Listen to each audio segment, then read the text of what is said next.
Hello friends, this is SP. Welcome to Adhigam Manch.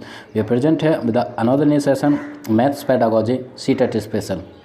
तो friends, इस series में यानी कि मैथ्स पेडागोजी से संबंधित हम महत्वपूर्ण प्रश्न कर रहे हैं, यानी कि काफ़ी इंपॉर्टेंट सिलेक्टिव क्वेश्चंस हैं। तो इस सीरीज का यानी कि ये जो पार्ट रहेगा, ये पार्ट रहेगा यानी कि maths pedagogy CTET special part 6। इससे पहले हम मैथ पेडागोजी के 5th पार्ट यानी कि 5 पार्ट कर चुके हैं। आज जो रहेगा यानी 7 पार्ट रहेगा, 7वां पार्ट। तो फ्रेंड्स आइए शुरू करते हैं इस सीरीज का, यानी कि ये रहा फर्स्ट क्वेश्चन। इस सीरीज का फर्स्ट क्वेश्चन ये रहा, यानी कि एक बच्चा संख्या। फ्रेंड्स क्वेश्चंस को ठीक है ध्यानपूर्वक सुने, केयरफुली सुनने के बाद समझने की कोशिश करें। उसके बाद जो डिस्क्रिप्शन रहेगा या डिस्कशन रहेगा काफ़ी अच्छे बेहतर तरीके से हम कर रहे हैं। यानी कि एक बच्चा संख्याओं, संक्रियाओं और संकेतों, घड़ी के दो कांटों, विभिन्न सिक्कों आदि में अंतर करने में कठिनाई प्रदर्शित करता है। यानी कि कोई भी एक स्टूडेंट है, ठीक है, वो संख्याओं, ठीक, नंबर्स, संक्रियाओं, ठीक है, गणना आदि वगैरह, संकेतों, या फिर ये बात करें कि घड़ी के जो दो कांटे होते हैं, जो सुई होती हैं, ठीक है, या विभिन्न तरह के सिक्कों आदि में जो अंतर होता है, डिफ्रेंशिएट करने में बच्चा प्रॉब्लम महसूस करता है। ठीक है, इसका जो निहितार्थ है कि जो विशिष्ट बाधाएं उसके सीखने को प्रभावित कर रही हैं। तो फ्रेंड्स कौन कौन सी बाधाएं हैं, कौन कौन से कारक या कारण हैं जो उसके सीखने में उसे प्रभावित कर रहे हैं, इस तरह का वो डिफ्रेंशिएट क्यों नहीं कर पा रहा है।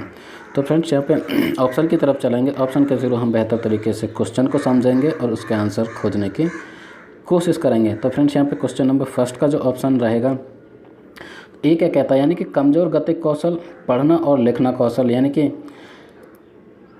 ए ऑप्शन ये कहता है कमज़ोर गतिक कौशल, बच्चे का जो गतिक कौशल है वो कमज़ोर है, पढ़ना और लिखने का जो कौशल है वो उसमें कमी महसूस है। या फिर कमज़ोर शाब्दिक चाक्षुष, श्रव्य और कार्यकारी स्मृति है। यानी कि जो शब्द रचना उसके माइंड कॉग्निशन में बनती है वो कमज़ोर है, उसकी जो दृष्टि है वो कमज़ोर है, या सुनने में थोड़े से प्रॉब्लम महसूस हो रही है। या फिर सी ऑप्शन की बात करें, कमज़ोर चाक्षुष परिक्रमण योग्यता, जैसे चाक्षुष विभेदीकरण, स्थानिक संगठन और चाक्षुष समन्वय। या फिर कमज़ोर भाषा परिक्रमण योग्यता, जैसे अभिव्यक्ति, शब्द भंडार और श्रव्य परिक्रमण।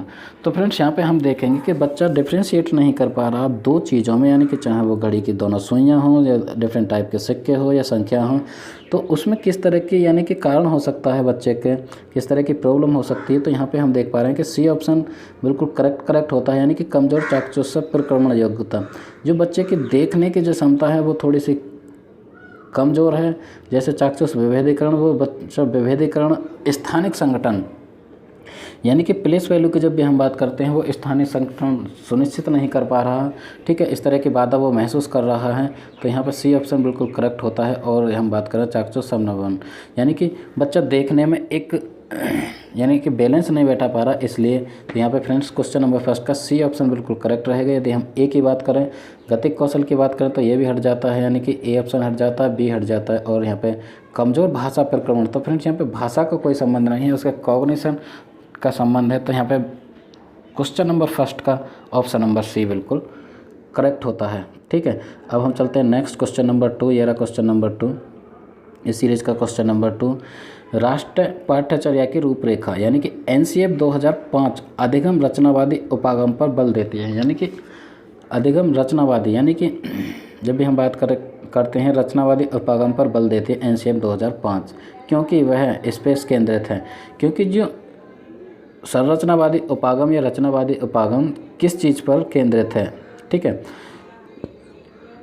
शिक्षक द्वारा प्रभावी व्याख्यान और अनुदेशन, ठीक, या फिर परिभाषा और सूत्रों को याद करने पर केंद्रित है, या फिर नियमित गृह कार्य जमा कराने पर, या फिर गतिविधियों में शामिल करते हुए शिक्षार्थियों की सक्रिय भागीदारिता पर। तो फ्रेंड्स जब भी हम बात करते हैं एनसीएफ 2005 जो मानती है कि रचनावादी जो परिक्रम है या उपागम है वो है ए ऑप्शन कहता है शिक्षक द्वारा प्रभावी व्याख्यान, बिल्कुल भी नहीं, प्रभावी व्याख्यान पर जो संरचनावाद है वो बिल्कुल बल नहीं देता, ए ऑप्शन यहाँ से हट जाता है। परिभाषाओं और सूत्रों को याद करने जैसी चीज़ की जब भी हम बात करते हैं तो एनसीएफ 2005 ही नकार देता है पहले तो। और यदि हम बात करें रचनावादी या संरचनावादी उपागम तो वो भी रटने पर बल नहीं देता, तो ए और बी ऑप्शन बिल्कुल हट जाते हैं। यदि हम सी की बात करें, नियमित गृह कार्य जमा करने पर, यानी कि रेगुलर बेस पे बच्चों को गृह कार्य दिया जाना चाहिए, इस बात पर भी NCF 2005 जोर नहीं देता या फिर रचनावादी उपागम इस बात पर जोर नहीं देता। तो फ्रेंड्स डी ऑप्शन बच जाता है। डी ऑप्शन बिल्कुल करेक्ट रहेगा, यानी कि गतिविधियों में शामिल करते हुए बच्चों को गतिविधियाँ जो करिकुलम एक्टिविटी होती हैं, ठीक है, को करिकुलम एक्टिविटी उसमें बच्चे की भागीदारी हो, बच्चे शामिल हों, शिक्षार्थियों की सक्रिय भागीदारी, यानी कि बच्चे सक्रिय रूप से भाग लें, इस चीज़ पर जो रचनावादी उपागम है वो बल देता है। बच्चे एक्सप्लोर करें, खुद से करके सीखें, ठीक है, यानी कि लर्निंग बाय डूइंग, बच्चे खुद में एक्टिव रहेंगे, सक्रिय भागीदारी रहेगी, गतिविधियों में जो पार्टिसिपेट करेंगे तो बच्चे खुद से सीख पाएंगे। तो फ्रेंड्स जो NCF 2005 के अकॉर्डिंग रचनावादी जो उपागम है वो इस चीज़ पर बल देता है, क्योंकि बच्चे गतिविधियों में शामिल रहें और शिक्षार्थियों की उनकी मतलब सक्रिय भागीदारी रहे। तो फ्रेंड्स क्वेश्चन नंबर 2 का डी ऑप्शन बिल्कुल करेक्ट होता है। अब हम चलते हैं नेक्स्ट क्वेश्चन नंबर 3। ये रहा क्वेश्चन नंबर 3, गणित करने की युक्ति के बारे में, यानी जब भी हम गणित सिखा रहे होते हैं या गणित पढ़ रहे होते हैं तो उसकी युक्ति के रूप में यानी कि सवाल हल करने में क्या क्या चीज़ शामिल हो सकती है। अनुमान लगाना, ठीक, व्यापक या फिर हल पर पहुंचने के लिए संकेतों का प्रयोग या फिर क्रियाकलाप आधारित उपागम। तो ये किस तरह का एक उपागम हो सकता है, यानी कि किस तरह की एक युक्ति हो सकती है, यानी कि सवाल हल करना, अनुमान लगाना। तो फ्रेंड्स अनुमान लगाना तो बिल्कुल नहीं, क्योंकि जब हम सवाल सॉल्व करते हैं तो अनुमान थोड़ी लगाते हैं, उसका एक कैलकुलेशन होता है, उसका एक विश्लेषण होता है। व्यापकता भी नहीं होती। यदि हम बात करें हल पर पहुंचने के लिए संकेतों का प्रयोग भी नहीं होता। तो फ्रेंड्स ये जो इस तरह की युक्ति है, यानी कि गणित करने के संबंध में, यानी सवाल करना क्रियाकलाप आधारित, क्योंकि जब बच्चे सवाल सॉल्व करेंगे तो एक एक्टिविटी होगी, एक क्रियाकलाप होगा, बच्चे विश्लेषण करेंगे, अपने कॉग्निशन में चीज़ों को समझेंगे। तो फ्रेंड्स ये क्रियाकलाप आधारित एक उपागम है। तो क्वेश्चन नंबर 3 का डी ऑप्शन बिल्कुल करेक्ट होता है। अब हम चलते हैं नेक्स्ट क्वेश्चन नंबर 4। फ्रेंड्स ये रहा क्वेश्चन नंबर 4। क्वेश्चन नंबर 4 कहता है प्राथमिक कक्षाओं में आकार और स्थान, यानी कि आकार और स्थान की बात करते हैं कि समझ विकसित करने के लिए किए जाने वाले निम्नलिखित कार्यों को क्रम में लगाइए। यानी कि 4 ऑप्शन के जरिए इस तरह के कुछ कार्य दे रखे हैं जिससे यह समझ विकसित की जाए बच्चों के अंदर, यानी कि बच्चे के अंदर आकार और स्थान, और जब भी हम स्ट्रक्चर की बात करते हैं तो बच्चों में ये समझ विकसित करने के लिए निम्नलिखित में से क्या चीज़ें दे रखी हैं, उनको हमें क्रम में लगाना है। यानी कि 2D आकारों के भुजाओं और शीर्षों का अवलोकन करते हुए उनकी विशेषताओं का मिलान करना, या फिर हम बात करें 2D आकारों के विशेषताओं का सहज बुद्धि से वर्णन करना, या फिर 2D आकारों को छांटना, या फिर विभिन्न 2D आकारों के भुजाओं, शीर्षों और विकर्णों की गणना करते हुए उनका वर्णन करना। तो फ्रेंड्स यहाँ पे जो सबसे पहले जो क्रिया रहेगी वो रहेगी, यानी कि हमारी यहाँ पे देखेंगे, यानी कि सी जो है वो बिल्कुल करेक्ट रहेगी। यानी कि 2D आकारों को सबसे पहले तो हमें छांटना, ठीक, बच्चे के अंदर भी हम आकारों से संबंधित, ठीक है, या बनावट से संबंधित या स्थान से संबंधित समझ विकसित करने की कोशिश करेंगे। तो सबसे पहले यानी कि 2D जो आकार हैं उनको छांटेंगे, ठीक, डिफरेंट जो 2D आकार हैं। उसके बाद हम जो करेंगे, यानी कि सी बिल्कुल फर्स्ट पर रहेगा, ये हो गया सी। यदि हम बात करें उसके बाद जो हम करेंगे 2D आकारों की विशेषता तो बाद में आ जाएंगी, 2D आकारों की भुजाएं बाद में आएंगे। उसके बाद आएगा 2D आकारों के भुजाओं और शीर्षों का अवलोकन करते हुए उनकी विशेषताओं का मिलान, ठीक है। 2D आकार छांटने के बाद हम जो करेंगे, यानी कि उनकी विशेषता जो हैं, शीर्षों का अवलोकन करेंगे और इसकी विशेषता क्या क्या हैं उनका मिलान करेंगे, यानी कि ए दूसरे नंबर पर आता है।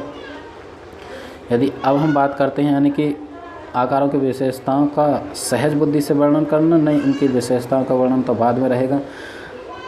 हम डी पर आते हैं, यानी कि विभिन्न 2D आकारों की भुजाओं, शीर्षों और विकर्णों की गणना करते हुए उनका वर्णन, उनकी गणना करेंगे फिर उनका वर्णन करेंगे। तो यहाँ पे डी आ जाएगा, यानी कि डी जो रहेगा वो तीसरे नंबर पर रहेगा। और जो हम बी की बात करें 2D आकारों की विशेषताओं का सहज बुद्धि से वर्णन, उसके बाद सभी 2D आकारों के जो विशेषता हैं उनका हम अपनी बुद्धि के साथ वर्णन करेंगे। तो फ्रेंड्स बी जो रहेगा 4 पर रहेगा। तो कुल मिलाकर जो निम्नलिखित में से जो एक सीक्वेंस बनती है वो बनेगी, यानी कि कौन सी बनेगी, सी की यदि हम बात करें तो पहले पहले नंबर पर सी आएगी, दूसरे नंबर पर ए आता है, ठीक है, यदि हम बात करें तो तीसरे नंबर पर जो आ रहा था हमारा, तीसरे नंबर पर आ रहा था, ये कहाँ गया, तीसरे नंबर पर डी आ रहा था, तीसरे पर डी, और जो फोर्थ पे आएगा बी। तो फ्रेंड्स ऑप्शन देख लेते हैं, option A B C D.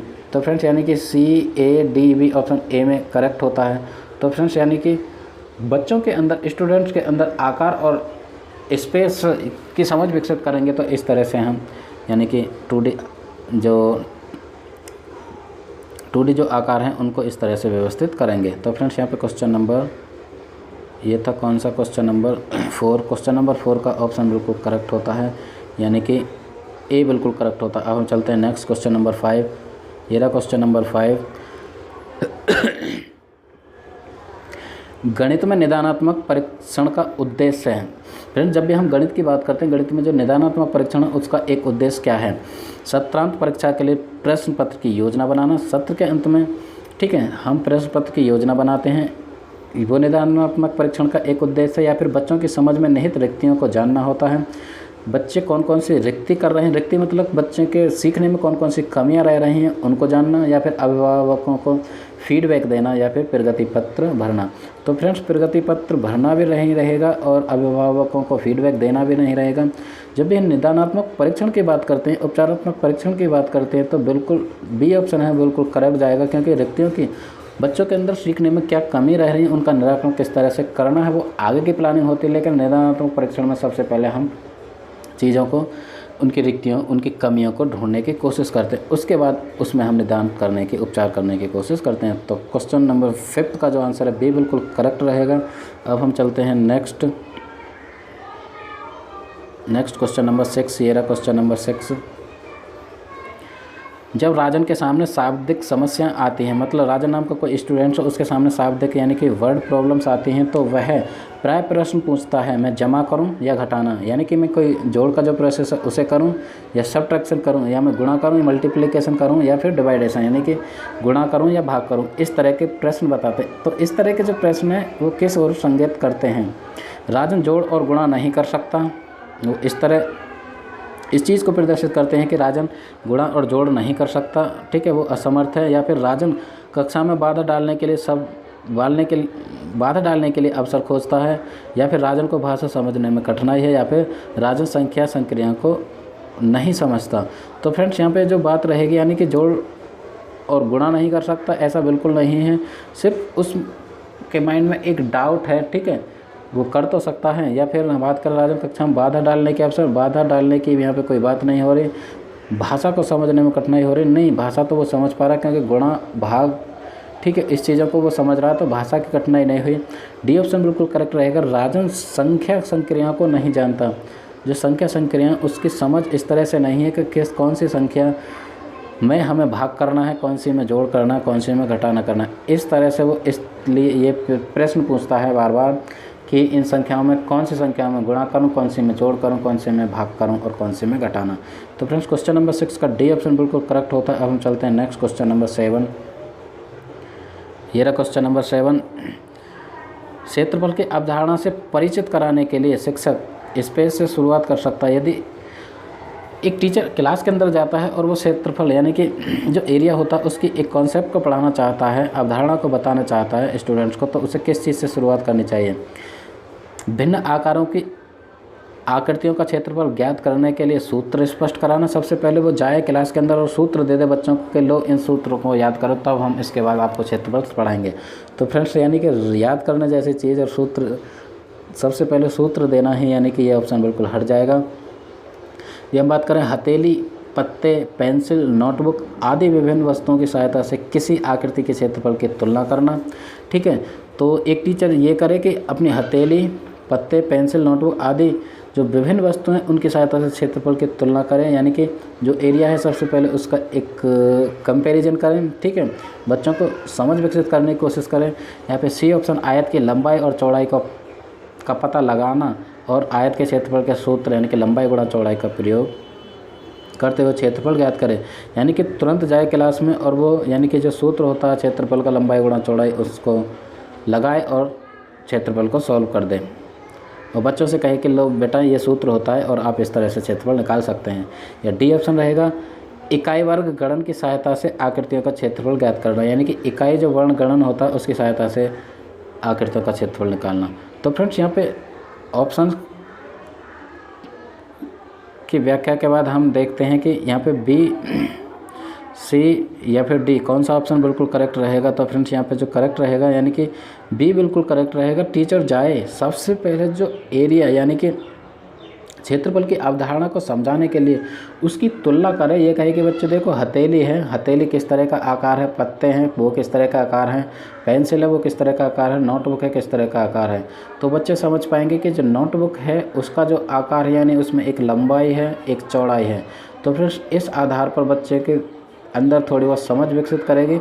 इसकी तुलना पर वो क्षेत्रफल से करके क्षेत्रफल जो निकलता है इस तरह से निकलता है फ्रेंड्स। क्षेत्रफल में किसी भी आकार का क्षेत्रफल इस तरह से निकलेगा। यदि हम आयत की बात करें रेक्टेंगल की तो इस तरह से, ठीक है, या ट्रायंगल की बात करें तो इस तरह से, या पेंसिल की बात करें तो इस तरह से। उसके बाद वो क्षेत्रफल पर जा सकता है। तो फ्रेंड्स यहाँ पे क्वेश्चन नंबर 7 का बी ऑप्शन बिल्कुल करेक्ट होता है। अब हम चलते हैं क्वेश्चन नंबर 8। ये रहा क्वेश्चन नंबर 8। NCF 2005 यानी कि नेशनल करिकुलम फ्रेमवर्क 2005 यानी कि 2005 मानता है कि गणित में सोचने एवं तर्क का एक निश्चित तरीका है, ठीक है। NCF 2005 ऐसा कहता है कि गणित के अकॉर्डिंग, या फिर ये कहें गणित जो सब्जेक्ट है, गणित जो भाषा है, ठीक है, विषय है, उसमें सोचने एवं तर्क करने का एक निश्चित तरीका क्या है, बच्चे किस तरह से अपनी सोच विकसित कर सकते हैं, ठीक है, या बच्चों की किस तरह से सोच विकसित की जा सकती है और उसका एक निश्चित तरीका क्या है, बच्चों में एक लॉजिक जो तर्क है किस तरह से विकसित की जा सकती है। नीचे दिए गए कथनों में से वह कथन चुनिए जो उपयुक्त सिद्धांतों का पालन नहीं करता। तो जो उपयुक्त सिद्धांत है उनका पालन नहीं करता, इस तरह से पूछा गया। तो सबसे पहले हम ये देखेंगे कि कौन से ऑप्शन सिद्धांतों का पालन करते हैं, उसके बाद अपने आप से क्वेश्चन निकल आएगा। यानी कि आंगिक प्रश्नों को हल करने के लिए विद्यार्थियों को निर्धारित सूत्र बताना, पाठ्यपुस्तक में प्रस्तुत सामग्रियों के लिखने का तरीका, कक्षा के लिए चुने गए क्रियाकलाप एवं अभ्यास, या फिर उसे पढ़ाने की विधि। तो फ्रेंड्स जब भी हमें बच्चों के अंदर यानी कि सोचने और तर्क करने की क्षमता का विकास करना है तो किन किन चीज़ों को करना चाहिए, उसे पढ़ाने की विधि का विकास करेंगे, ठीक है। तो नहीं करना चाहिए यानी कि नहीं की बात हम कर रहे हैं, तो ऑप्शन यहाँ पे ए बिल्कुल करेक्ट रहेगा। यदि एक टीचर जाए क्लास के अंदर वो आंगिक प्रश्नों को हल करें, ठीक है, और विद्यार्थियों को निर्धारित सूत्र बता दें, तो फ्रेंड्स ये जो प्रोसेस है इससे बच्चे की ना तो समझ का विकास हो पाएगा, सोच का विकास हो पाएगा ना तो बच्चों में, और ना भी हम बात करें तो तर्क जो लॉजिक होता है उसका विकास हो पाएगा। तो फ्रेंड्स ये जो सिद्धांत है ये यहाँ से हट जाता है। तो क्वेश्चन के अकॉर्डिंग ए ऑप्शन बिल्कुल करेक्ट रहेगा। हम बात कर लेते हैं यानी कि बी के, पाठ्यपुस्तक में प्रस्तुत सामग्रियों के लिखने का तरीका एक बताता है तो बच्चों के अंदर सोच थोड़ी बहुत विकसित होगी। कक्षा में चुने गए क्रियाकलाप और अभ्यास कराए तो तब भी बच्चों में लॉजिक और सोच विकसित होगी, पढ़ाने की विधि से भी सोच विकसित होगी। तो फ्रेंड्स यहाँ पे जो ए है वो बिल्कुल करेक्ट ऑप्शन होता है। अब हम चलते हैं नेक्स्ट यानी कि क्वेश्चन नंबर 9। क्वेश्चन नंबर 9 की बात करते हैं। एक शिक्षक कक्षा से पर 1/8 निरूपित करने के लिए, मतलब एक शिक्षक एक टीचर क्लास में जाता है, वो एक यानी कि रेक्टेंगल टाइप शेप बनाता है बोर्ड पर, ब्लैक बोर्ड पर, और कहता है कि अपने अपने नोटबुक्स पर ये बनाओ। उसके बाद 1/8 यानी कि 1/8 निरूपित करने के लिए कहता है कि वो कहता है कि 1/8 को आप इस पर डिस्क्राइब करना है आपको, निम्नलिखित में से कौन सा निरूपण गलत है। तो अलग अलग बच्चे इस तरह से देखते हैं। तो जो कुछ बच्चे होते हैं यानी कि ए ऑप्शन के अकॉर्डिंग करते हैं, यानी कि रेक्टेंगल में जो पार्ट है यानी कि 8 पार्ट बना देते हैं इक्वल, और एक को इस तरह शेडेड कर देते हैं। तो फ्रेंड्स ये जो है बिल्कुल सही रहेगा, यानी कि इसका मतलब हुआ 1/8 चीज़ को ये निर्देशित करता है, यानी कि ये 1/8 है, यानी कि 8 हिस्सों में से एक शेडेड है तो वो 1 हो गया, यानी कि 8 में एक हिस्सा शेडेड हो गया। तो ये बिल्कुल करेक्ट होता है। बी की बात करें तो बी भी बिल्कुल करेक्ट होता है फ्रेंड्स। यहाँ पे भी हम देख रहे हैं 1 2 3 4 5 6 7 8, यानी कि 8 पार्ट हो रहे हैं, उसमें एक शेडेड है, वो बिल्कुल करेक्ट होता है। दी हम डी की बात करें, डी में भी 1 2 3 4 5 6 7 8 एक जैसे 8 पार्ट हो रहे हैं और एक शेडेड है। तो फ्रेंड्स जो स्टूडेंट्स 1/8 को लिखते हैं, ये प्रदर्शित करते हैं, इस शेप पर वो बिल्कुल करेक्ट होता है, यानी कि ए भी करेक्ट होता है, बी भी करेक्ट होता है, डी भी करेक्ट होता है। यदि हम सी की बात करेंगे 1 2 3 4 5 6 7 8, तो फ्रेंड्स यहाँ पे भी 8 पार्ट तो हो रहे हैं, एक साइडेड भी हो रहा है, लेकिन जब भी हम पार्ट को तुलना करते हैं तो उसके जो पार्ट हैं बिल्कुल छोटे बड़े हैं, यानी कि इक्वल पार्ट नहीं है, इसलिए जो सी ऑप्शन है बिल्कुल करेक्ट रहेगा, यानी कि ये बिल्कुल गलत है। 1/8 को ये चीज़ प्रदर्शित नहीं करती। तो फ्रेंड्स यानी कि क्वेश्चन नंबर 9 का ऑप्शन सी बिल्कुल करेक्ट होता है। नेक्स्ट आगे बढ़ जाते हैं फ्रेंड्स, इस सीरीज़ का लास्ट यानी कि 10th क्वेश्चन रहेगा। फ्रेंड्स हम जो कर रहे थे यहाँ पे यानी कि मैथ्स पैडागोजी का सीटेट स्पेशल जो सीरीज़ कंटिन्यू है उसको कर रहे थे। इसका जो पार्ट है यानी कि ये मैथ्स पैडागोजी का पार्ट नंबर 6 है, इससे पहले हम 5th पार्ट कर चुके हैं मैथ पैडागोजी के सिलेक्टेड क्वेश्चंस। ठीक है, तो लास्ट क्वेश्चंस की तरफ देखते हैं, यानी कि ये लास्ट क्वेश्चन, इस सीरीज़ का लास्ट क्वेश्चन 10th क्वेश्चन 10वां क्वेश्चन। बच्चे के पर्यावरण में जो वस्तुएं लुढ़कती या फिसलती हैं, ठीक है, जो बच्चे हैं अपने इन्वायरमेंट अपने चारों ओर आसपास देखते हैं कि उनके पर्यावरण में कुछ वस्तुएं लुढ़कती हैं और कुछ फिसलती हैं, उन पर कक्षा में चर्चा शुरू करो। यानी कि एक टीचर के लिए ये कहा गया कि बच्चे इस चीज़ को ऑब्जर्व करते हैं, देखते हैं, ठीक है, एक्सपीरियंस करते हैं कि उनके पर्यावरण में बहुत सारी चीज़ें, उनमें से कुछ लुढ़कती हैं और कुछ फिसलती हैं, तो उन पर चर्चा करो। यानी कि एक टीचर उन पर चर्चा करता है, बच्चों को उनके आकार देखने में और यह समझने में कि कैसे कुछ वस्तुएं लुढ़कती हैं और कुछ फिसलती हैं सहायता करता है। तो फ्रेंड्स यानी कि कौन सी वस्तुएं लुढ़कती हैं और कौन सी फिसलती हैं, तो कौन सा आकार उनकी हेल्प करेगा, ठीक है, यानी कि इस चीज़ से उनके माइंड में कौन कौन से आकार आएंगे, ठीक है। तो यानी कि स्रोत गणित के जादू सेकंड NCERT के कक्षा 2 की पाठ्य पुस्तक में इस तरह के सुझाव यह समझाने में शिक्षक की सहायता करते हैं कि, यानी कि ये कक्षा 2 NCERT जो बेस्ट पुस्तक है उसमें इस तरह के क्वेश्चंस पूछे जाते हैं।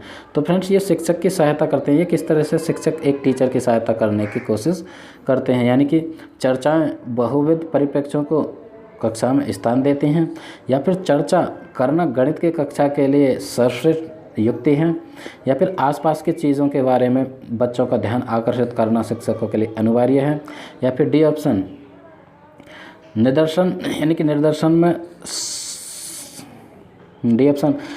में संपूरित परिचर्चा विद्यार्थियों को संकल्पनाओं को बेहतर तरीके से समझने में सहायता करते हैं। तो फ्रेंड्स दोबारा से ऑप्शन देखेंगे, यानी कि चर्चाएं बहुविध परिप्रेक्ष्यों को कक्षा में स्थान देती हैं। फ्रेंड्स यहाँ पे जो क्वेश्चंस की बात करें तो क्वेश्चन कहता है कि किस आकार को, यानी कि बच्चे फिसलती और लुढ़कती चीज़ों को देखते हैं तो उनके माइंड में कौन सा आकार की एक अवधारणा बनती है। तो फ्रेंड्स चर्चाएं जो हैं परिप्रेक्ष्यों को कक्षा में स्थान देती हैं। चर्चा ठीक है, इस अच्छी तरह से मतलब चर्चाओं का स्थान कक्षा में होना चाहिए या नहीं होना चाहिए वो बात की बात है, लेकिन किस तरह से शेप का निर्माण होता है उनके कॉग्निशन उसके माइंड में, तो फ्रेंड्स यहाँ पे ए ऑप्शन बिल्कुल हट जाएगा। बी की बात करें, चर्चा करना गणित की कक्षा के लिए सर्वश्रेष्ठ युक्ति है, यानी कि चर्चा गणित की कक्षा में सर्वश्रेष्ठ युक्ति है, तो फ्रेंड्स क्वेश्चन के हिसाब से ये भी हट जाता है। सी की बात करें, आसपास की चीज़ों के बारे में बच्चों का ध्यान आकर्षित करना शिक्षकों के लिए अनिवार्य है, तो फ्रेंड्स ये अनिवार्य बिल्कुल हो सकता है कि आसपास की चीज़ों के बारे में वो बताए और उसे गणित के जो कॉन्सेप्ट है उसके साथ जोड़ें, लेकिन यहाँ पे जो करेक्ट रहेगा डी बिल्कुल करेक्ट रहेगा, यानी कि निर्देशन में संपूरित जो परिचर्चाएं विद्यार्थियों को संकल्पना को बेहतर तरीके से समझने में सहायता करेंगी। तो फ्रेंड्स इस तरह की जो चर्चाएं रहेंगी विद्यालय में विद्यार्थियों को जो संकल्पना है उसको समझने में बिल्कुल बेहतर तरीके से हेल्प करेंगे, ठीक है। इस तरह से परिचर्चा प्रस्तुत करेगा कोई भी टीचर, तो बच्चों के माइंड में जो ऑप्शन आएंगे, यानी कि जो संरचना या फिर एक संकल्पना निर्धारित होगी कि जो भी चीज़ फिसलती हैं और लुढ़कती हैं उनका जो आकार है ऑलमोस्ट यानी कि एक बॉल एक गोल की तरह है, क्योंकि वो इस तरह से लुढ़क पाती हैं, या फिर वो चीज़ें जो कुछ बेलनाकार हैं वो चीज़ें लुढ़कती हैं, ठीक है। तो उसे इस चीज़ का ऐसी संकल्पना उसके माइंड में निर्माण होगा कि ये जो शेप है यानी कि ये गोल है, गोलाकार है और ये भी गोलाकार है, तो आगे जो टीचर है उसका संबंध स्थापित करके उनकी आकृतियों को डिफरेंट तरीके से बता सकता है। तो फ्रेंड्स ये रही एक बात, यानी कि क्वेश्चन नंबर 10 का ऑप्शन डी बिल्कुल करेक्ट रहेगा फ्रेंड्स। यानी कि मैथ्स पेडागोजी से संबंधित हमने जो किया, यानी कि पार्ट 6 किया। आई होप ये सीरीज़ आपको अच्छी लगेगी। सेलेक्टेड क्वेश्चंस आपकी अंडरस्टैंडिंग बेहतर बनाने में थोड़ी बहुत हेल्प करेंगे। यदि थोड़ी बहुत हेल्प करते हैं, सेशन अच्छा लगता है तो लाइक करें, कमेंट के थ्रू अपनी क्वेरी ज़रूर से दें और अपने फ्रेंड्स के साथ चैनल को ज़रूर से ज़रूर शेयर कर दें। इस वीडियो का लिंक यानी शेयर कर दें। तो friends, thanks for watching, keep learning, keep supporting. That was SP Singh signing off.